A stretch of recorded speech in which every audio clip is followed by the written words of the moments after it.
धोबिया के बात सुन के पंडित जी हे बतिया कहले। अरे बोले पंडित धोबी से मुस्काई तोहरे गदहा के, अरे बोले पंडित धोबी से मुस्काई तोहरे गदहा के, और सच माना हम मनई दे बनाई तोहरे गदहा के।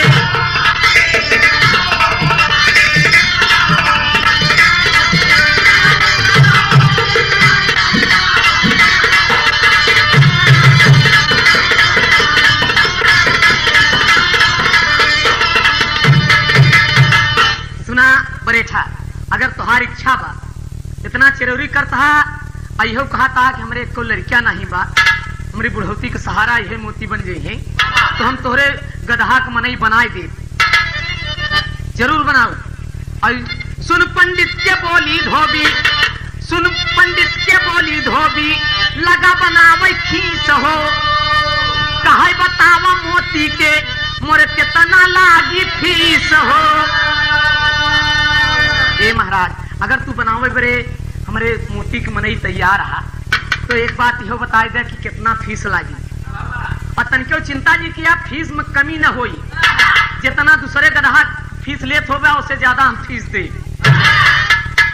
पंडित जी कहे सुना हम बतावत ही 700 रुपया एडमिशन, 700 रुपया एडमिशन लग जाए तोहरे गदहा के,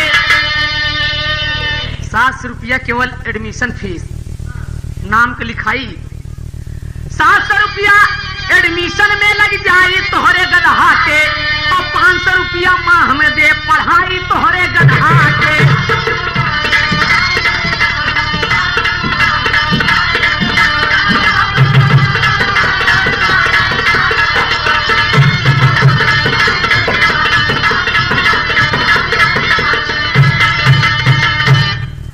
700 रुपया एडमिशन चार्ज और 500 रुपया महीना फीस लागी गदहा के पढ़ावे बरे। धोबिया कहा पंडित जी चिंता जी करा हम देबई और आज ही नाम लिखाओ, हम आज ही नाम लिखाओ। आई तुरंत ही धोबी पंडित जी से वादा कही थी, मोती खकाए देख चला मोती लादी उतारे आवा। अब एकदम मगन बा धोबिया, धोबिया दुआरे रास्ता जो हद बा, धोबिया मोती गदहा के लेके पहुंच गया और देखते ही मान की का हो मोती के बाबू आज बहुत खुशी यहाँ का बाता। धोबिया कहा कि खुशी के बात ही बा, खुशी के बात ही बा। कहे बोला कहन के टोका का बताई हम। बोला धोबी चिंता करा जी आज नाम लिखाऊ भाई हो, एडमिशन और फीस के पैसा अब ही लाई चुकाऊ भाई हो। वादा कही पंडित जी से गावत धोबनिया से कहे कि धोबनिया कहा कि कौन ऐसी खुशी मिली बा तोका। बोला कहन की एक बात बताई, आज से क्यों ना निर्वसिया कह पाई तोहरे गदहा के, आज से क्यों ना निर्वसिया कह पाई तोहरे गदहा के, और गदहा से मनई दे भाई बनवाई तोहरे गदहा के।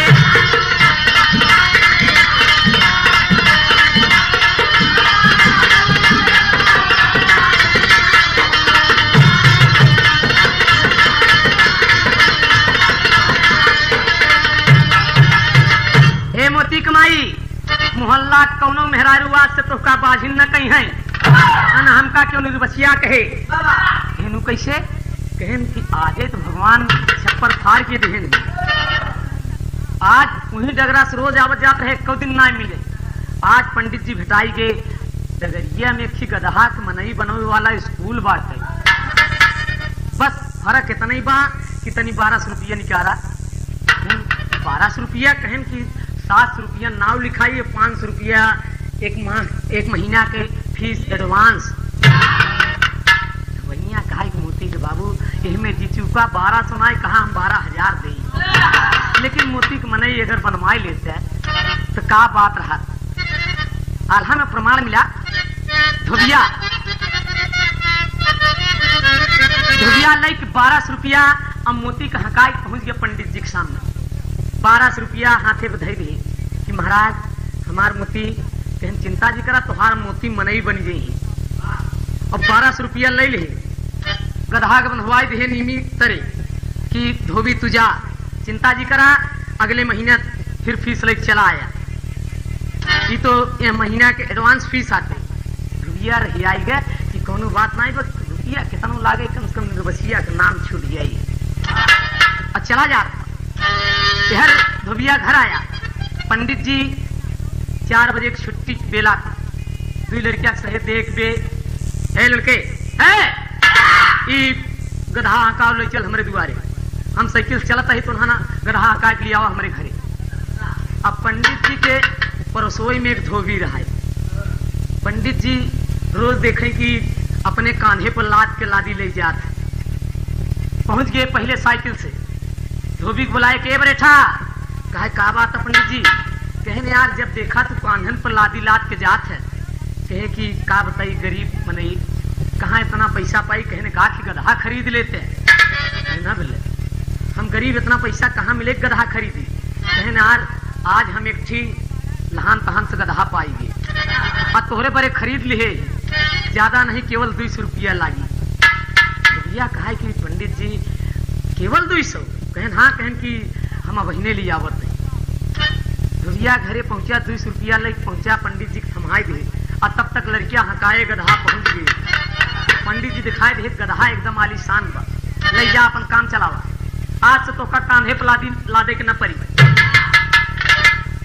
गधा बेच दिए, आए दिन स्कूल आवत जात हमें, धीरे धीरे महीना बीतत जात बा। और हम प्रमाण मिला कहना हुआ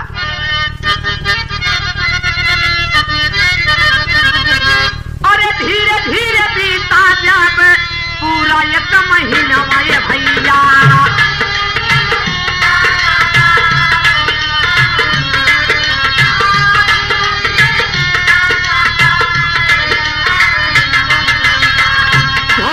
स्कूलिया में पहुंचा है जा,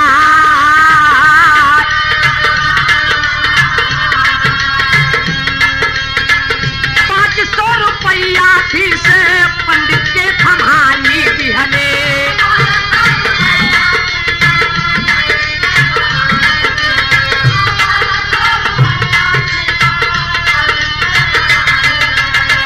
हाथ जोड़ धोबिया बोला था मुझसे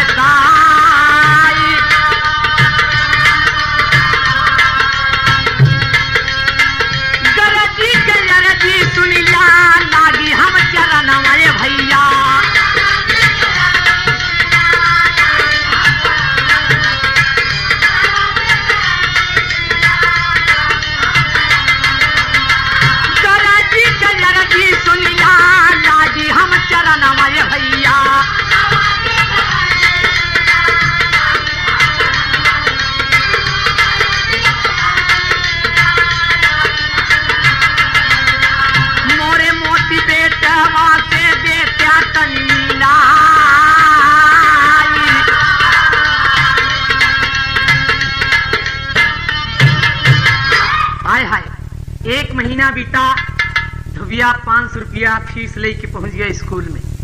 पाला जी पंडित जी खुश रहा और बैठा, कहन की सब बढ़िया बा, आज 1 महीना हो गया वो फिसिया लेके, मोती की फिसिया लेके आई है और 500 रुपया मेज पे पटक दिया। पंडित जी 500 रुपया उठा के जेबा मोहर ले, धोबिया हाथ जोड़ के कहा पंडित जी हमार मोती कहाँ है, हमार मोती कहाँ है, तनिक हमका हमारे मोती से मिला दे बस। 1 महीना बीत गया, हम मोती के दर्शन नहीं किए, इससे हमार करेजा फाटत बा मोती भी नहीं। और ये बात सुन के पंडित जी का कहा थी कि मोती तोहार पढ़ के जज बनी गईले,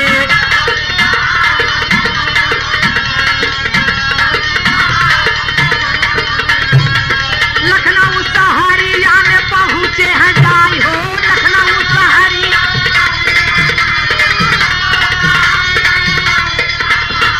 धोबिया कहे कि सत्यानाश कैला पंडित,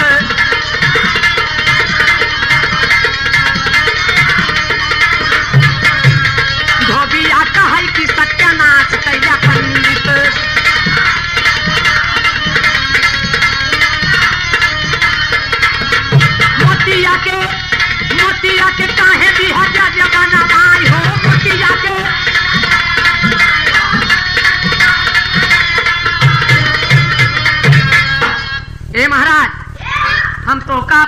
मोती के गदहा से मनई बनवे कहे रहे, पढ़ावे ठीका दिए रहे, इनाय कहे रहे कि हमारे बेटवा तू जज बनवाई भी है।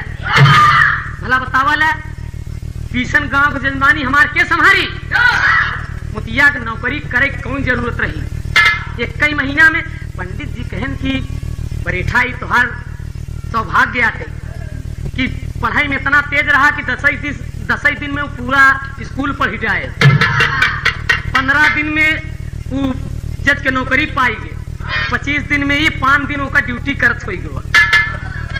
भैया कहा महाराज जौन की बहुत खराब की है हाथ तू एमरे हम तो का पढ़ावे के ठीका दे रहे, मनई बनावे के ठीका दे रहे, जज बनावे के ठीका नहीं दे रहे यार। हम कहा था जितना फीस लिया है 4 गुना फीस ले ले, लेकिन हमारे मोती के दर्शन करावा। कहन तोहार मोती तो लखनऊ हाई कोर्ट में जज है। कहने काम करा तुरंत ही पता बतावा, तुरंत पता बतावा हम जा।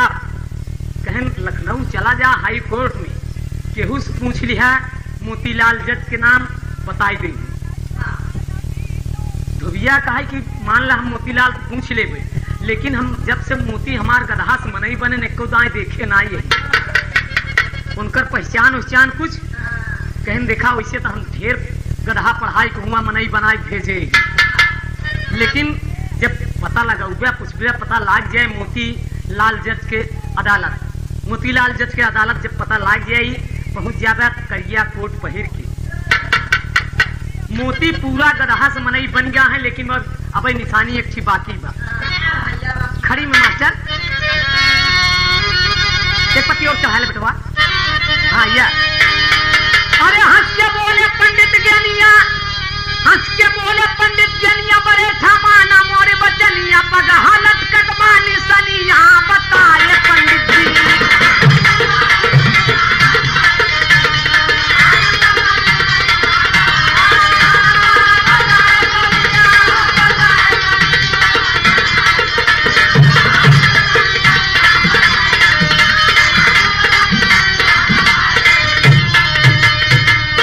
यह एक काम बाकी पर गदहा से मनई बन गए, लेकिन अब पगहा उनके गटई में लाग बा। करिया करिया कोट पैंट पहिर के बड़की कुर्सी पे ऊंचे सबसे अदालत में मोतीलाल जज के जहां पहुंचबा बैठा रही हैं और उज्जर उज्जर पगहा उनके गटई में लाग रही। मोतिया कहा तनी लिख के दे दे, पंडित जी तनी लिख के दे दे। हम धोबिया कहा तनी लिख के दे दे, हम पढ़ा लिखा कम ही, और लिख के दे दिया पंडित जी ने।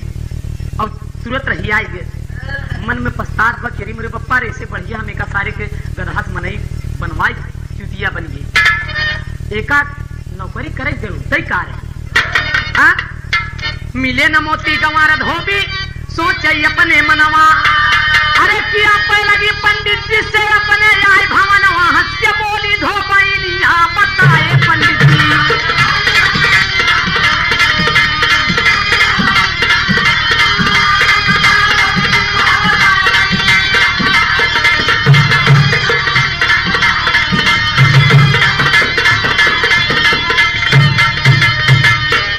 एकदम मायूस होके घर आया और धोबनिया देखत बा कि कस हंस के बोली कि हम समझत है तोहार चेहरा उतरा बा, आज पंडित जी मोती के साथे नहीं आवे देहन नहीं ही बरे। अरे काहे परेशान हम मोती पढ़ लिख ले हैं, होशियार हो जे तब आई है। धोबिया कहा दिमाग खराब हो गया बा, मोती कमाई मोती ससुर लखनऊ में जज हो गया। का बोला कहन पढ़ाई में इतना तेज रहा कि 10 दिन में तू पूरा स्कूल पढ़ जाए, 15 दिन में नौकरी लग गई, 5 दिनों का ड्यूटी करत हुई के जज हुई के बा लखनऊ में। तो वनिया कहा कि सुना देखा एक काम करा, तुरंत जा, हम मोती की नौकरी न करे दे भाई, हम मोती की नौकरी करे बड़े मनई बनवाए है। कहन तू चिंता जी करा, तनी किराया भाड़ा का इंतजाम करा, कुछ चबैना उबैना बांधा, अल्लाह की चबैना गठरी गठियाई। धोबिया चली भा लिया किराया, हाँ चल दिया बाबूजी, गाड़ी पकड़े, शाम की बैठा सवेरे लखनऊ हाजिर, हाथ मुंह धोए के बड़े प्रेम से चबैना कई के एक ही रिक्शा के भाई साहब हाई कोर्ट चल बे।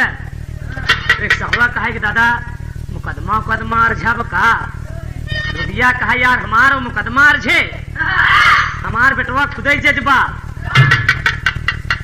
रिक्शा वाला कहा नहीं रिक्शा नहीं खाली बा, रिक्शा नहीं खा। धोबिया कहा चिंता जी करा तोहार जितना किराया हो हम दे भाई। कहन पहले किराया दे देता, कहन कितना किराया लागे, कहन 10 रुपया। धोबिया कहा 10 नहीं 20 रहे, लेकिन चला जल्दी करा। और 10 रुपया थमाए, कहना बा दिया किराया रिक्शा ऊपर, दिया किराया रिक्शा ऊपर होके तुरंत सवार। हाई कोर्ट के बाहर रिक्शा वाला दिया सुतार। बताए पंडित जी, बताए पंडित जी, मन में सोचन बा पुरनिया। बताए पंडित जी,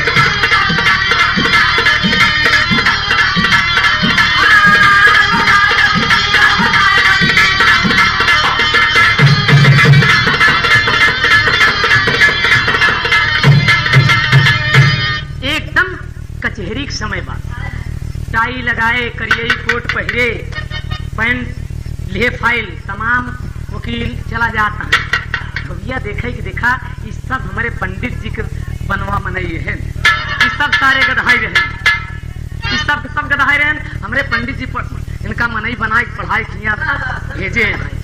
लेकिन पंडित जी कहे यहाँ कुआं ढेर मिली है, हमका तो वही मोतीलाल जजई को ढूंढ रही।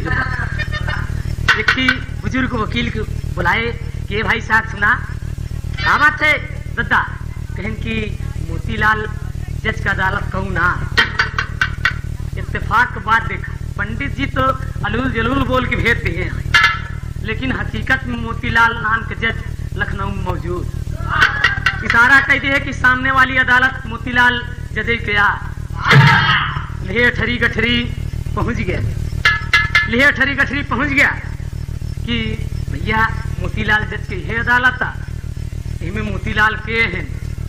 देखिए वकील कहे तमीज से बात कर बैठे। कहें यार तमीज से कहा, हम जो पूछा थे बतौता कहे ना। कहें जज साहब देखत ना सामने बैठा है, इतना सुनते ही धोबिया कैसे छाती बिफर उठी और कहा था हे मोती, हे मोर बेटवा। और भीड़ चीरत की सबसे आगे पहुंच गए। जज साहब एकदम हक्का बक्का की सरवा कहाँ बुढ़वा आइए। हाँ, और जितना अगल बगल की कहत बा कि हे मोती, हे मोर बेटवा। कहा बेटवा 1 महीना से तोहका बिना देखे हमार आंखी तरस गई, हमार आंखी तरस गई। आवा हमारे गले से लग गया बेटवा। जज साहब कहे कि हे बुढ़े ये क्या बदतमीजी है। इतना कहते धोबिया बिगड़ गए, तेरे जोश आए कि भला बतावल कितना रुपया पैसा खर्चा की है, तब एक हम मनई बनवाए। जज हो गया तो कहा भाई बुढ़े तमीज से बात कर।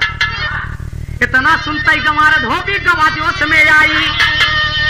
अरे भरी कचहरी में ये बुढ़वा उछल के लिहल धरी, भरी कचहरी में ये बुढ़वा उछल के धरी लिहले बताई। जज के लूटे पर्दा पनिया बता है पंडित जी।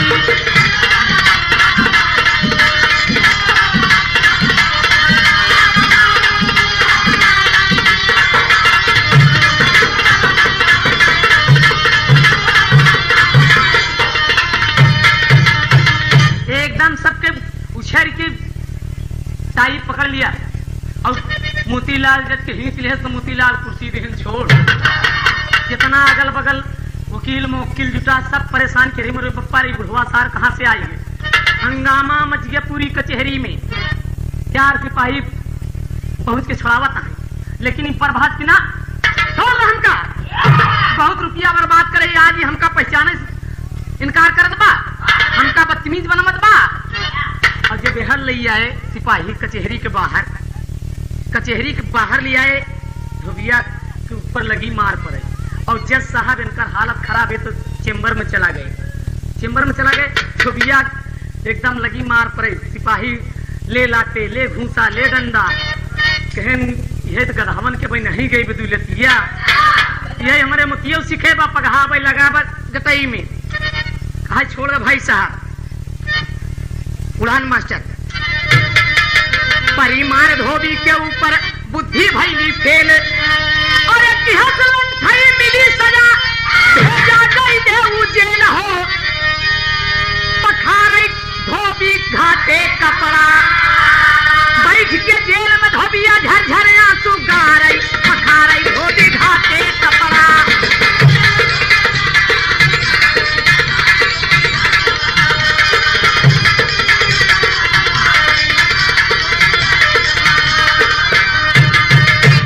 चालान कर दिए बाबूजी। और धोबिया एकदम परेशान खिरी मेरे बप्पा रे, हम अपने बेटवा से मिले आए, हमार बेटवा हमका जेल की सजा खियावत बा, ये गदहा गदहाई रहा तो बढ़िया रहा, लेकिन जब ये रोवत बा जेल के कैदी लोग पास पहुंच गए, दया आ गई, का बात आ दादा काहे रोवत हा? कहा भाई साहब हम अपने कर्म को रोवत नहीं, हम जात के धोबी है, हमारे पास एक गदहा रहा जेकर नाम रहा मोती, हमारे गांव में एक स्कूल रहा गदहा से मनई बनवाए वाला, पंडित जी के लगे हम ले गए का मनई बनवावे बड़े, और पंडित जी मनई बनाए, भाई साहब 700 रुपया नाम के लिखाई दिए रहे, 500 रुपया महीना फीस दिए, पंडित जी मनई बनाए दिहन, पढ़ लिख के जज हुई, लखनऊ में चला यहाँ उसे मिले जाए, हमका चिन्हे से इनकार कर दिए और सिपाही लगवाए हमका मरवाए। जितना कैदी परेशान की कब से स्कूल खुला है गदहा का मनई बनवाई वाला है, कहे कि दादा दादा तू बहुत भूल करता है, पढ़े लिखे यहाँ कहन की कहो स्कूल को मुँह नहीं देखे, भाई साहब महाराजे पुरखा कहो स्कूल को मुँह नहीं देखे रहे, कहन ते काम करा, पंडित जी तो का धोखा दे दिए, मूर्त बना दिए, और तू आए के जज से दुश्मनी ले लिया, 14 तारीख जब लागी जाए के अपन कसूर मान ले तो शायद क्षमा हो जाए तुम्हार गलती। कहन का मतलब, कहन कतौ गदहा से मनई बनन है, अगर गदहा से मनई बन सकत तो मनई से गदहा बन सकत, तो आगे जाए के होश आए कि हाँ बात सही बा। 14 तारीख लगी मोतीलाल जज के सामने, उन्हीं की अदालत में के बढ़े तेरा वकील हाथ जोड़ खड़ा हो गया, तो भाई सरकार की अब का कहा थे लाइन तर्जबा, हाँ यह तर्जबा कि फेंक मोरे राजा तू 100 किलो, फेंक मोरे राजा तू,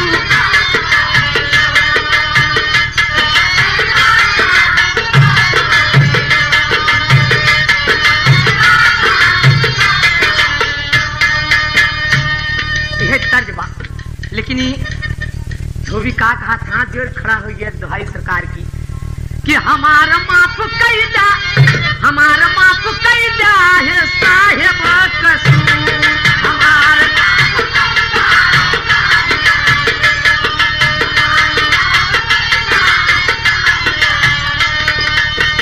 अनपढ़ गमार पड़े धोबी के जतिया,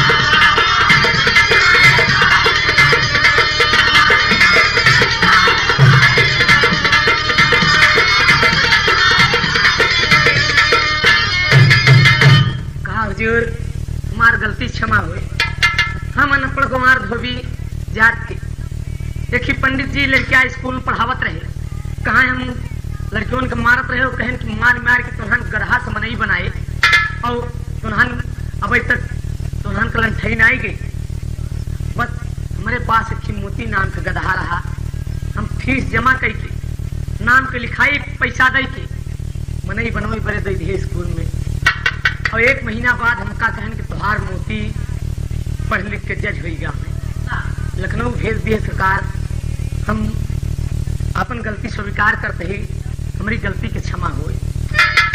जज साहब का दया आ गई, बाबूजी मुस्कुरा दिए कि अपने लंठई पे, ये अपने अनपढ़ई पे इतनी बड़ी भूल किया है, तुरंत बाइज्जत से बरी कर दिए।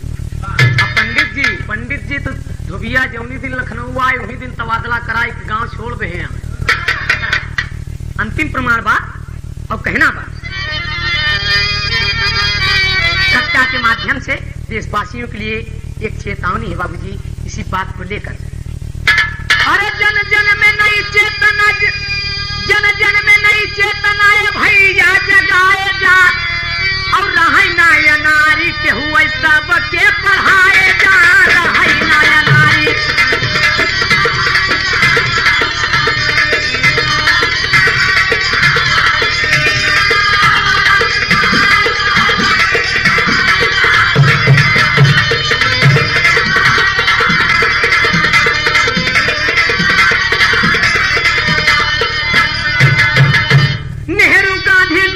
के सपना सजाई के जातिवाद भेदभाव रहा सब मिटाई के, अरे होके एक प्रहरी तिरंगा लहराए जा, रहा नाया नारी के हुए सबके।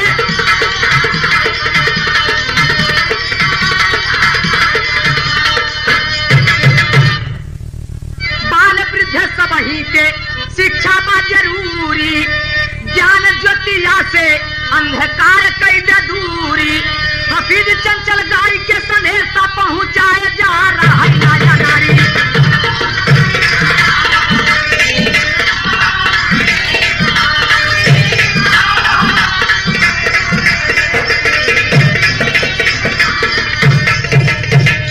स्वामी गीतानंद कहे मेरा भारत देश महान, अरे विश्व के हर देशों में हिंद की अलग बनी पहचान हो, पखारे धोबी घाटे कपड़ा गवैया हफीज चंचल शत्रु के सदा पखारे धोबी घाटे कपड़ा।